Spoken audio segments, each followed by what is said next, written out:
Welcome to the TheDPost Sports Chat. I'm Drew Rubenstein here with Todd Murray. And Todd, the WVU women's basketball team's been on quite a run since their season opening loss against Ohio State. And last weekend, after the Capital Classic, Marshall coach Matt Daniels said that he thinks this Mountaineers team has Big 12 championship potential and Sweet 16 potential.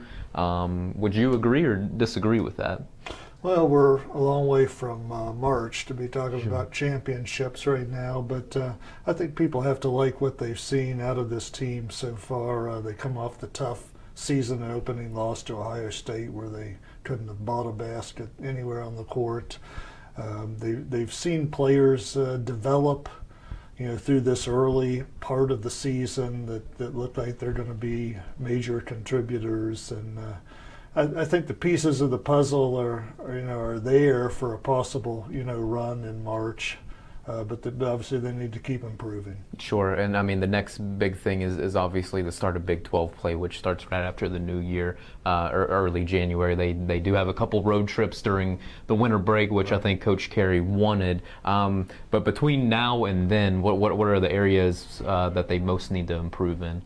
I think rebounding is an area Coach Carey harps on continually. Boxing out, that's been an issue at times this year.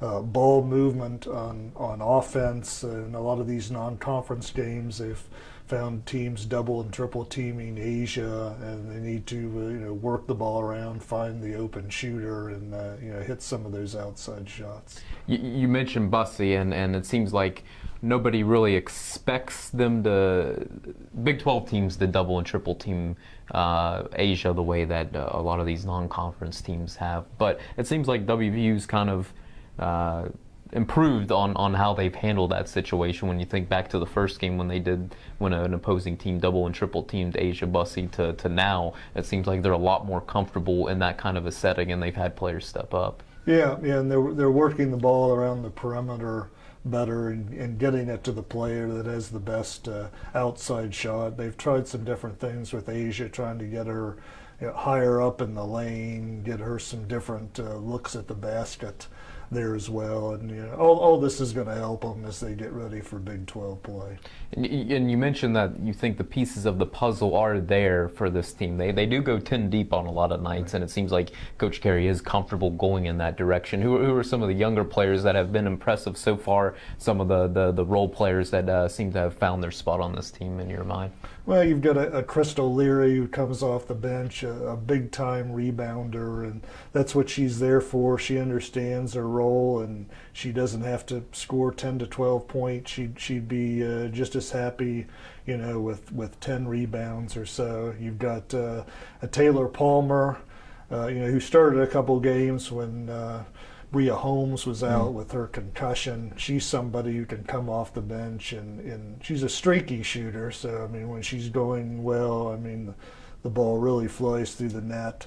But, she's someone that brings them, energy off the bench. Brooke Hampton is another shooter that they're going to be relying on heavily. She's not afraid to put it up. Mike Carey wants her to put it up, and she showed in the past that she can hit that shot, and she's going to be critical to their success. One of the players that you mentioned there, Bria Holmes, who was out a game after her third concussion of her athletic career. But I tend to wonder if aside from Asia Bussey, the development of Bria Holmes, I don't know that there's maybe a more important individual maybe to the long-term success of this team than maybe the way Bria's, if she's able to come along. Would you agree or disagree with that? She brings so much to the team. She can hit the outside shot. She can also take people off the dribble on the fast break. She's very good about getting to the ball to the rim, and she's either going to score or get fouled. She's somebody that Mike Carey has been very high on. It was from the moment that they signed her. We saw flashes of it last year, and we're seeing more consistent play out of her this year, and I think she's only going to get better this year. And last one, just kind of looking at the schedule ahead, do you think it's favorable for West Virginia? They kind of have not very many games before they get into the Big 12 play. Then, as we mentioned earlier, they do kind of they have a couple road trips whenever there's no class. And when you're just kind of looking at the grind of Big 12 play, is the schedule one that Mike Carey likes here? Yeah, I think for the most part, the Big 12 is trying to help them out with some of the travel issues last year. There's a couple occasions on the road where they're maybe only going to have 1 day preparation for a team. I think that's really the only complaint that Mike Carey has had. But I think the schedule sets up fairly well for them this season. All right, very good. Todd, appreciate your time. Thank you. Please continue to check TheDPost.com for the latest on the Mountaineers. Thanks for watching.